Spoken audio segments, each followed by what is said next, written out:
In the first part of this film on the pilgrimage of Christian meditation, we looked at the essential teaching and the tradition behind it. And in this section, we're going to look at how we put that tradition into daily practice, how we integrate it into our daily lives. Many people today experience life as fragmented. There are many divisions in our lives, whether you are a homemaker, whether you are a busy executive, or a student. There are many pulls and demands in different directions, and we feel often that our lives lack a unity. In meditation, we discover a new way of approaching these challenges and demands of modern existence. We discover a new principle of harmony and peace that we build into our life on a daily basis through a simple daily discipline of morning and evening meditation. In the Christian tradition, meditation is also called the prayer of the heart or contemplation. Contemplation means to be in the temple, but it also means to be contemporary, to be in the present moment. And this is perhaps one of the most important things that modern people have to learn, how to be in the present moment, to be in the presence. And essentially, the tradition tells us that there are three elements to this experience of contemplation: silence, stillness, and simplicity. Let's look at each of these in turn. First of all, silence. In order to be silent, we need to find a quiet place and a quiet time. That isn't always easy in daily life, but we have to do the best we can. The ideal times for meditation are early morning, before the day becomes busy, and the early evening, ideally between the end of the day's work and, say, the evening meal or the events of the evening. These times of meditation become great balancing points, great pillars of silence that enrich and stabilize the whole of our daily life.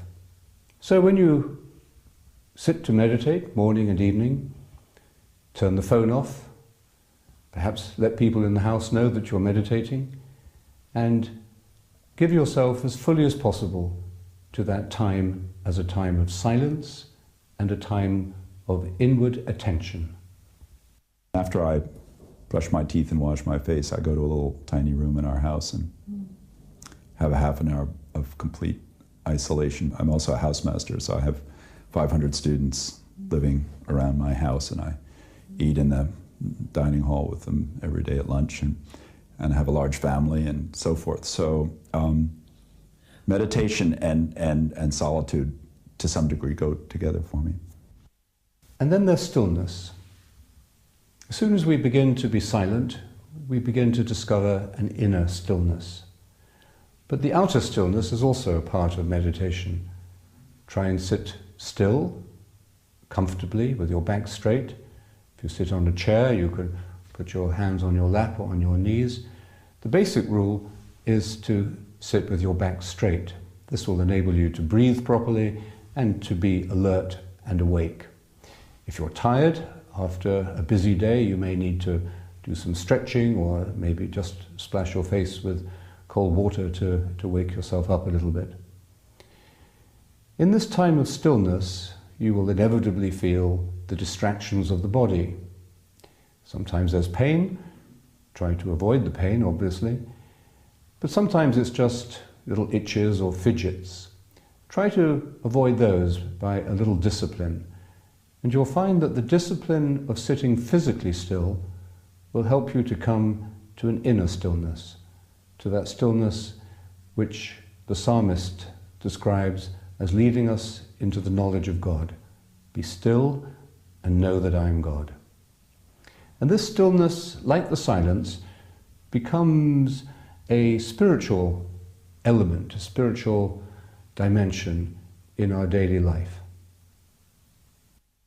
Meditation is a time of prayer which happens without words, without movement, in solitude, where you are at rest, comfortable, easy, relaxed, and then where you have this opportunity to give your attention to something.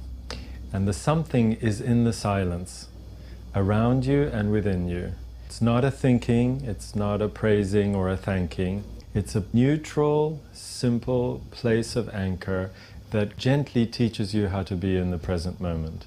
And it's there that we discover the moment of Christ. The main reasons why I meditate are really, initially it was to stop the busyness of my life, to really just centre myself and to try and be living in the present. I found I was living too much in the future and even in the past at times. I actually meditate on the train before I go to work and also in the afternoon on the train. So I really try and blend the meditation into my lifestyle. It's my own time which I can spend with God and become closer to Him. People often look at meditation as a very private thing. You sit down, you still yourself, and you pray alone. But actually it is a very active silence, because through the practice of meditation, you purify your intentions. You get in touch with your source. So when you come out into your normal life, your daily life, you act out of this deep center of energy that you have cultivated or brought into your awareness, your daily awareness. And there is a great desire to reach out to others. You feel more compassionate. You are more aware of what's happening around you. And the third element of meditation is simplicity, that condition of childlikeness. When we come to meditate, we discover very quickly how busy, how complicated, how distracted our minds are. We're thinking about the past, we're solving problems, we're anticipating the future, we're daydreaming. And all of this activity of the mind is jumbled up together. And at the center of all of this jumble of the mind, there is our self-centeredness, our self-consciousness, our thinking about ourselves. And the essential work of meditation is to take the attention off ourselves. And this new discovery of simplicity in the meditation reveals itself with great delight and freedom in our daily lives. I'd come across meditation as something that monks did who lived in caves, and it was very complicated and you had to be able to do a headstand for 3 days and so on. So when I came across this small paragraph in a book, in a Christian book, How to Meditate, I felt, this is just Christians jumping on the bandwagon. Meditation isn't Christian, and it's not as simple as this. It's far more complicated than this.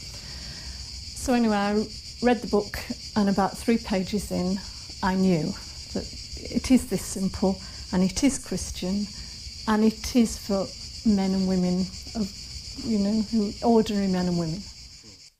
I think that my practice has, in many ways, healed and released a lot of the drivenness around that, and given me a deeper sense of freedom, a felt sense of freedom.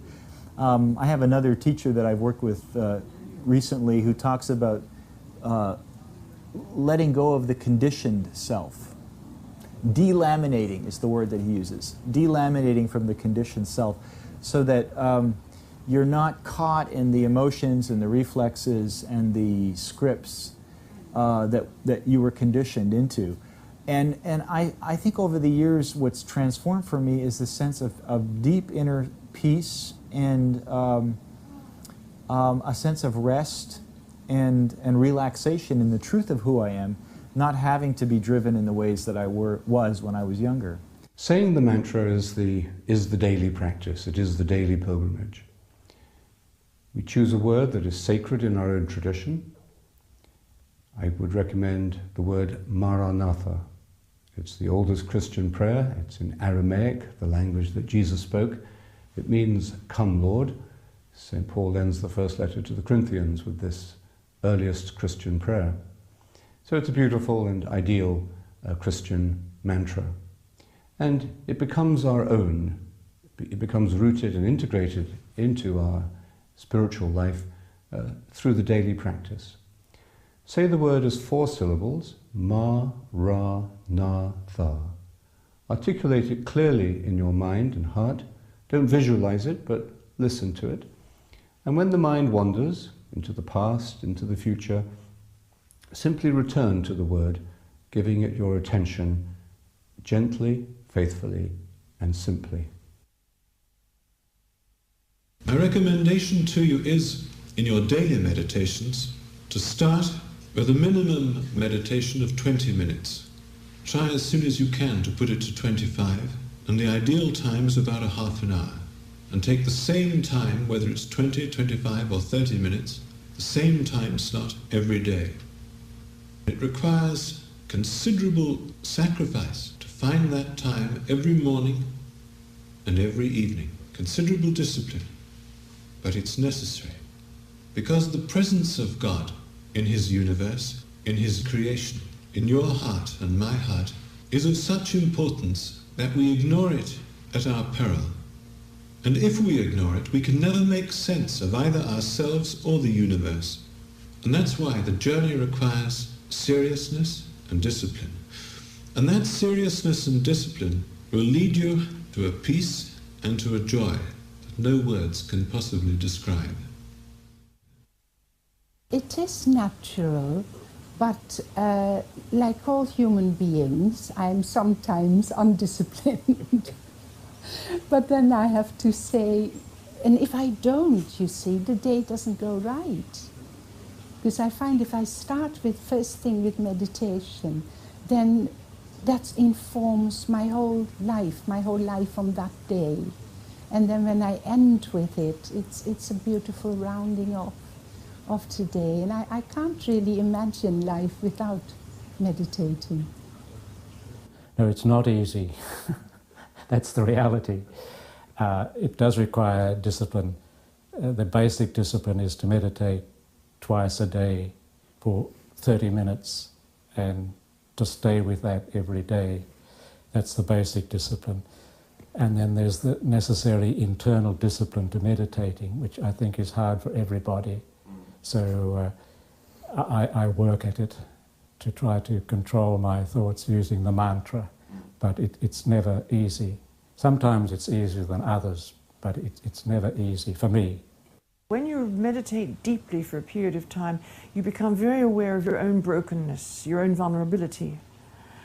And I think this it gives you a tremendous link to the rest of humanity, insofar as that we all realize that we all have these same problems. We all have tremendous vulnerabilities, we have weaknesses, we have strengths, and sometimes we tend to project our anger or our disappointment or whatever onto the other, and we realize that we all have these problems. We're all broken people. And I think when you realize that, you stop judging the other.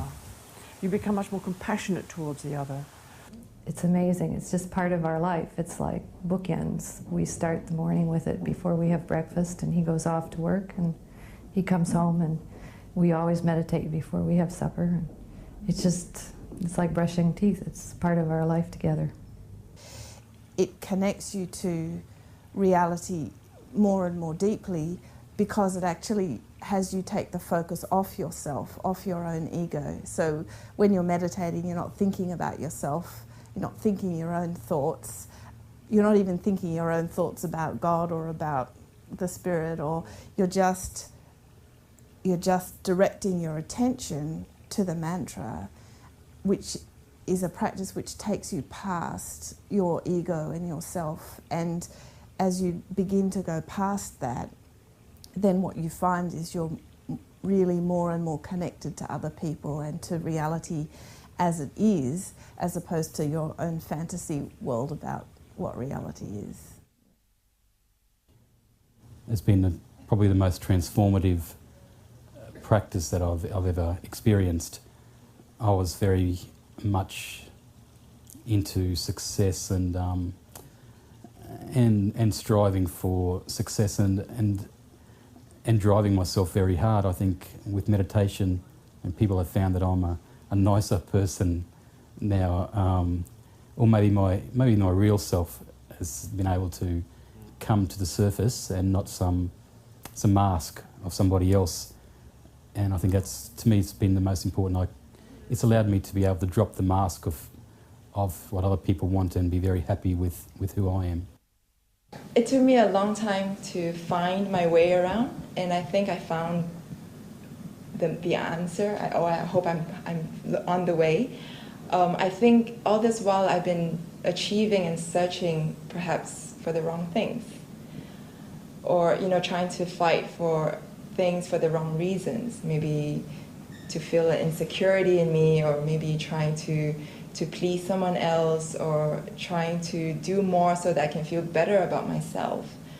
And through meditation now I feel that if I feel that love and that stability and that center within me, then perhaps I don't have to fill up the gaps in me with all these other different things. I guess it helps me to understand what are my key priorities in my life. I think for me it's been more an awareness of the present moment and of enjoying that present moment.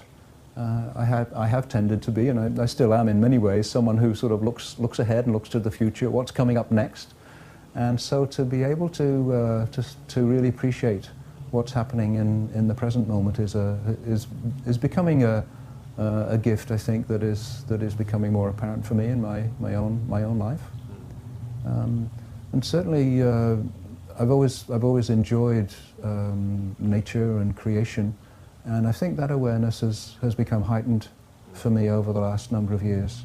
I take great delight in creation and the beauty of that, and it does. I find myself close to God in those moments of appreciation. Yeah. The sense of knowing oneself as beloved, knowing oneself as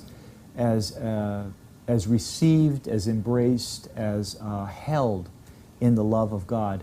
In meditation, we deepen in that awareness constantly, and when one lives into that awareness and begins to live out of that awareness, it's almost like, really like Jesus said, it's like being reborn in the Spirit. So a life lived grounded in that, the awareness of love, is a very different life than the life that I guess I began, which was a life really grounded in the sense of the culture and its expectations. I feel that through my meditation practice, I am more loving. I can feel more love.